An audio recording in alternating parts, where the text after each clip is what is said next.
ejercicio nos plantea tres curvas de indiferencia. ¿Sí? Tenemos un individuo que consume bienes X e Y, los compra a precios fijos, en donde el precio de X vale 10, el precio de Y vale 5, y tiene tres curvas de indiferencia, en donde cada una de estas curvas representa un distinto nivel de utilidad. Por ejemplo, la combinación 1-12 nos brinda la misma utilidad que la combinación 3-4 y la misma utilidad que la combinación 7x1y. Todas estas 5 combinaciones que están sobre la curva 1 nos van a brindar un mismo nivel de utilidad.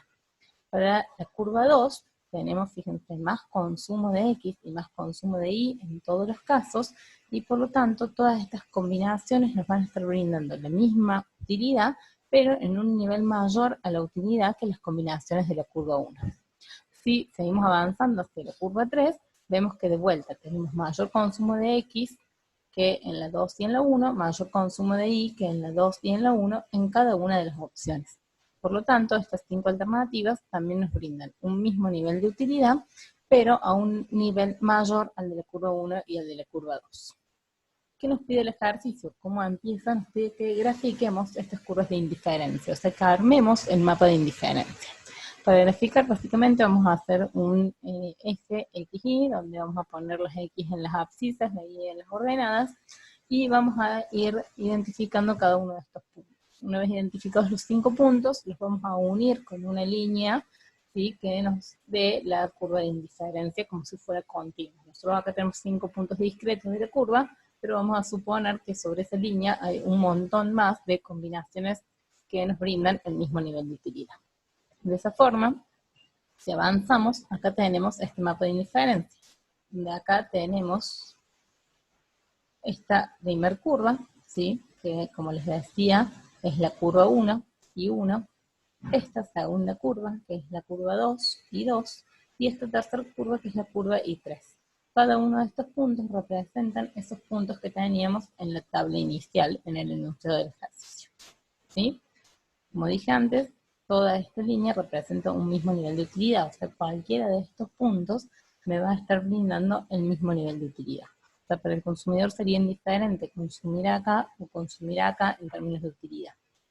Sin embargo, no les es indiferente consumir acá o consumir acá, ¿sí? Siempre más alta está la curva en el gráfico, mayor nivel de utilidad, y por lo tanto, siempre vamos a preferir ubicarnos en la curva de utilidad más alta que se pueda, según el monto de ingreso que tengamos. Bien, si avanzamos al punto 2, nos pide que calculemos la recta de balance para M igual a 50, o sea, para un ingreso igual a 50 y graficarla. Bien, ¿qué es lo que es la recta de balance? Básicamente la restricción presupuestaria nos dice que si yo tengo un ingreso de 50, voy a agotar ese ingreso en consumir X y en consumir Y. Por lo tanto, 50 va a tener que ser igual a el consumo de X por el precio de X más el consumo de Y por el precio de Y. Los precios eran datos que eran conocidos por enunciado, digamos, por supuesto del ejercicio. Sabemos que el precio de X es 10 y el precio de Y es 5. Por lo tanto, nosotros vamos a tener que 50 tiene que ser igual a X por su precio más Y por su precio. Esto es la restricción presupuestaria, ¿sí? No podemos gastar más del dinero que tenemos. Si esa restricción presupuestaria despejamos Y en función de X, lo que vamos a obtener es esta recta de balance, que nos va a dar las combinaciones posibles de X e Y que mantienen la restricción presupuestaria. ¿Cómo hacemos esto? Despejamos. 50 menos X por 10, si lo paso para acá, menos 10X, tiene que ser igual a 5Y. Este 5 lo paso dividiendo, me va a quedar 50 dividido 5 menos 10 dividido 5 igual a Y. 50 dividido 5 es 10, 10 dividido 5 es 2. Por lo tanto, podemos decir que Y es igual a 10 menos 2X. Y esta es la que vamos a llamar recta de balance. ¿Cómo graficamos esta recta de balance? Primero sabemos que es una línea recta, ¿sí? Como vemos es lineal. Entonces, con solo 2 puntos podemos tener toda la recta de balance graficada. Si yo digo X es 0, ¿cuánto voy a poder consumir de Y si consumo 0 de X? 0 acá, y va a ser igual a 10 menos 2 por 0, voy a consumir 10Y. ¿Qué pasa si Y es 0? Tengo dos formas de hacerlo. Por un lado yo digo, si Y es 0, y tengo 50 pesos, y cada X sé que vale 10, lo máximo de X que voy a poder consumir es 50. La otra posibilidad es, yo digo, si Y es 0, pongo 0 acá, y después por X voy a tener 0, paso el 10 hacia el otro lado, voy a tener menos 10, dividido 2, 5. Por lo tanto, tengo el punto 0x, 10y, 0y, 5x. Y así puedo graficar la recta de valor. Bien, el punto que sigue nos pide el equilibrio del consumidor, o sea, cuando este consumidor esté en equilibrio. El consumidor va a estar en equilibrio cuando el precio relativo, precio de X sobre precio de Y, es igual a la tasa marginal de sustitución de Y por X. ¿Cómo calculamos esta tasa marginal de sustitución de Y por X? Lo podemos calcular como la utilidad marginal de X sobre la utilidad marginal de Y, o la variación de Y sobre la variación de X. ¿Qué son estos conceptos? O sea, ¿qué son los precios relativos? ¿Qué son las tasas marginales de sustitución? ¿Y por qué estamos en equilibrio en ese punto? Básicamente, estamos en equilibrio porque el precio de X sobre el precio de Y es la pendiente de la recta de balance. Y la tasa marginal de sustitución en el consumo de Y por X es la pendiente de la curva de indiferencia. Cuando esas dos pendientes se igualan, en curvas de indiferencia convexas, como en este caso, estamos teniendo una situación de óptimo, ¿sí? Estamos maximizando la utilidad para ese nivel de presupuesto que tenemos. Esta es la curva más alta sobre la que nos vamos a poder posicionar, dada esta restricción de balance. En este caso, entonces, la pendiente precio de X sobre precio de Y se va a igualar a la tasa marginal de sustitución en el consumo cuando se consuman 3 unidades de X y 4 unidades de Y. También podemos verificar que 3 unidades de X y 4 unidades de Y agotan todo el presupuesto. O sea, hacemos 3 por 10, que es el precio de X, más 4 por 5, que es el precio de Y, vamos a tener 30 más 20 igual a 50. Entonces, este consumidor va a estar en equilibrio cuando consuma 3X y 4Y. Se cumplen todas las condiciones. Se iguala la pendiente de la curva de indiferencia con la recta de balance y se agota el presupuesto. ¿Qué pasa ahora cuando hay cambios en el equilibrio? Lo que nos pide el punto siguiente para analizar los cambios en el equilibrio es que calculemos las rectas de balance para un ingreso de 100 y un ingreso de 150 y que además las agreguemos al gráfico. Vamos a empezar por calcular una recta de balance para un ingreso de 100. Vamos a partir de que 100 tiene que ser igual a 10 por X más 5 por Y.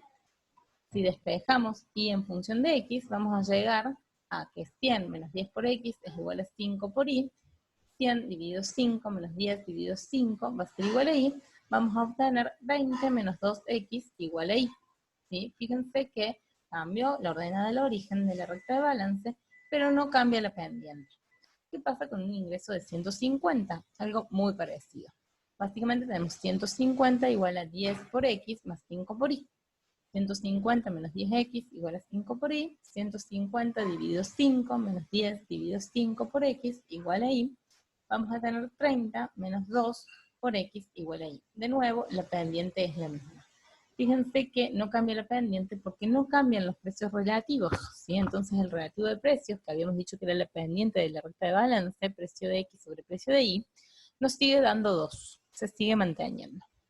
Bien, dijimos, precio de X sigue siendo 10, precio de Y sigue siendo 5. Tenemos que buscar los dos puntos claves para graficar esas rectas de balance. ¿Se acuerdan que para 50 habíamos dicho que cuando Y era 10, X era 0, y que cuando Y era 0, X era 5.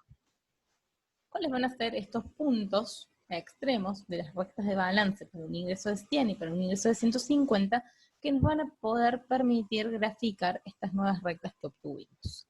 Básicamente, cuando Y es 0, en la segunda recta, si Y es 0, ¿cuánto va a ser X? Vamos a tener que menos 2X va a ser igual a 20. Por lo tanto, X va a ser igual a, ¿cuánto en este caso? 10. ¿Sí? Cuando Y es 0, X va a ser igual a 10. Mientras que cuando X sea 0, Y va a ser igual a 20. ¿Qué pasa en el caso de la tercera recta de balance para un ingreso de 150? Cuando X sea 0, ¿sí? X va a ser 0, 2 por 0 es 0, 30 igual a Y. Vamos a tener que Y es 30. Ahora, cuando Y sea 0, ¿cuánto va a ser x? Vamos a tener que 30 es igual a 2x, por lo tanto x va a ser igual a 30 dividido 2, va a ser 15. ¿Sí? Si nosotros graficamos estos puntos sobre el mismo gráfico que teníamos recién, con el mapa de indiferencia ya graficado y la primera recta graficada, vamos a obtener el gráfico que sigue a continuación. Recordemos, como les decía inicialmente, no hay cambios en los precios, por lo tanto no cambia la pendiente. Vamos a tener traslados de la recta de balance paralelos a la recta de balance original. Se va a ver cómo se ve en este gráfico a continuación. Dijimos, cuando x es 0 y es 10, cuando y es 0, x es 5. Primera recta es la que ya teníamos. ¿Qué pasa con la recta 2 para un ingreso de 100? Dijimos que cuando x es 0 y es 20, cuando y es 0, x es 10. ¿Y qué pasa para el ingreso de 150 cuando x es 0 y es 30, cuando y es 0, x es 15? De este modo tenemos 3 rectas de balance ahora, y si se fijan, cada una va a tener un nivel de equilibrio en las distintas curvas de indiferencia que teníamos. A mayor ingreso, mayor nivel de utilidad, y por lo tanto mayor consumo se va a poder lograr. Sigamos con el ejercicio. ¿Cuál va a ser la elección óptima para M', que era 100, y para M', que era 150? Bueno, en este caso, con el mismo criterio que teníamos antes de igualar las pendientes, ¿sí? Igualar la pendiente de la tasa marginal de sustitución y viendo el gráfico, vamos a ver que la combinación óptima para M' es x5 y 10, y para M'' es x6 y 18. Si volvemos al gráfico de arriba, vemos que acá tenemos 5, x, 10, y este va a ser el punto óptimo en este caso, que dijimos era 18 y 6. ¿Sí? Estos van a ser nuestros puntos de consumo óptimos en cada uno de los casos. Ahora, ¿qué dice? Nos pregunta si se mantienen las proporciones en las que el consumidor combina los bienes. Claramente, las proporciones no se mantienen. A medida que aumenta el ingreso, el consumidor elige consumir los bienes en distintas proporciones. Primero, consumía a razón de 3x, 4y, y tenemos una relación de 0,75. ¿Sí? Aumenta su ingreso y decide consumir 2 unidades más de x, pero 6 unidades más de y. O sea, tiene una relación de consumo 5,10 que da 0,5. Y cuando su ingreso continúa aumentando, tiene una relación 6,18, o sea, 0,33x por cada y. ¿Sí? Esta relación es dada por las preferencias y por cómo son sus curvas de utilidad y por cómo es cada bien. Después, más adelante, vamos a ver que un bien es más necesario y otro bien es menos necesario para este consumidor. Los bienes que son más necesarios, uno les destina gran parte de su ingreso inicial, mientras que los bienes que son menos necesarios o más de lujo, uno aumenta el consumo a medida que su ingreso aumenta. ¿Sí? Y quizás inicialmente se consumían en menos cantidad. ¿Por qué? Porque cuando el ingreso es más bajo, uno cubre primero las necesidades principales. Bien, lo que nos pide a continuación es que grafiquemos la curva ingreso-consumo. ¿Qué es esta curva ingreso-consumo? Relaciona los puntos de consumo para distintos niveles de ingreso. Si yo tengo ingreso 0, voy a consumir 0 de ambos bienes, mientras que a medida que yo empiezo a tener ingreso, voy eligiendo canastas óptimas de consumo. Dijimos, por un ingreso de 50, esta es mi canasta óptima, para un ingreso de 100, esta es mi canasta óptima, para un ingreso de 150, esta es mi canasta óptima. La curva ingreso-consumo une esos puntos de consumo óptimos para cada uno de los niveles de ingreso que estamos trabajando. Bien, en esta diapositiva tenemos las 3 curvas que veníamos viendo, curva 1, curva 2 y curva 3, y tenemos calculadas las tasas marginales de sustitución en el consumo, ¿sí?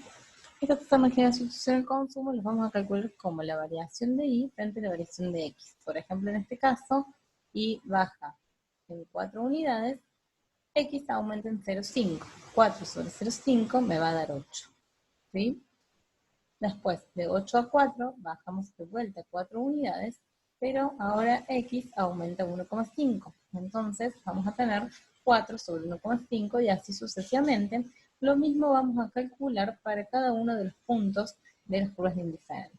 Variación de y negativa, porque y baja, para aumentar x en una unidad. Eso es lo que nos estaría midiendo la tasa marginal de sustitución en el consumo de y por x.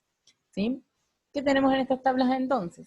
Las combinaciones que nos dan la misma utilidad en cada curva, las tasas marginales de sustitución, las pendientes, ¿sí?, de las rectas de balance, que dijimos que siempre es 2, la relación en el consumo, ¿sí?, lo que vimos como x sobre y en cada caso, y el gasto que nos implica cada una de estas combinaciones. Fíjense, por ejemplo, acá, que consumir una unidad de X y 12 de Y nos requeriría 70 pesos, porque tendríamos 1 por 10, 10, más 12 por 5, 60, necesitamos 70 pesos.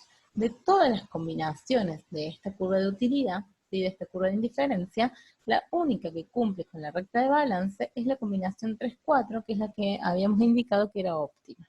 Y por otro lado, la tasa marginal de sustitución que podemos calcular en el tramo discreto es la más próxima a la pendiente. ¿Sí? Analizamos el caso 2, también si vemos cada una de estas combinaciones y las evaluamos a sus precios, ¿sí?, 5 y 10 respectivamente, vemos que la única combinación que cumple con la recta presupuestaria, ¿sí?, con el máximo presupuesto que tenemos, que es 100 disponible, es la combinación 5-10 que elegimos como óptima.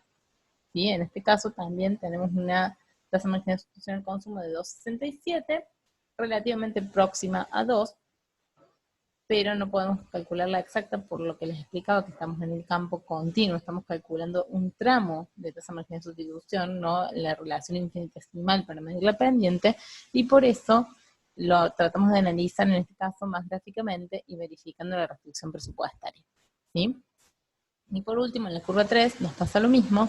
Si consideramos precio de 10 para X y de 5 para Y, en todos los casos, salvo en la combinación que elegimos como óptima, 6 y 18, tenemos un presupuesto necesario distinto a 150. Y todas esas canastas nos salen más caras. ¿Sí? Todas las canastas, fíjense, en todos los casos, nos salen más caras sobre esa curva de utilidad. Por lo tanto, esta es la máxima canasta que podemos alcanzar con los presupuestos disponibles y así nosotros elegimos nuestros óptimos.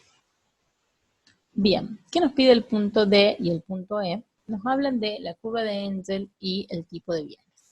¿Qué hace la curva de Engel? Básicamente relaciona los distintos niveles de ingreso con los niveles de consumo de cada uno de los bienes.